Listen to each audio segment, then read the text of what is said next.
ste sa vy dozvedeli o Pervone vôbec a čo si myslíte, kam to ešte môže smerovať? Ďakujem za slovo. No kam to bude smerovať, to nemôžem povedať, ja už sa toho aj iste nedožijem, ale môžem povedať, ako to začalo. Mňa doviedla do redakčnej rady Pervonu Slávka Očenášová a je pravda, že ja sa venujem hlavne genealógii, takže moje články sa venujú buď bystrickým rodom významným alebo jednotlivcom a myslím, že často pripomínam aj rôzne výročia, buď narodenia alebo úmrtí významných Bystričanov, takže aby nezabudli ostatní na ne.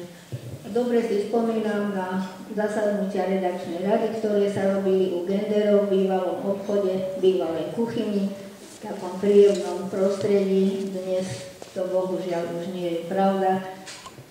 Prakticky sa nestretávame, ale články nám posielajú mailom a môžeme ich pripomienkovať.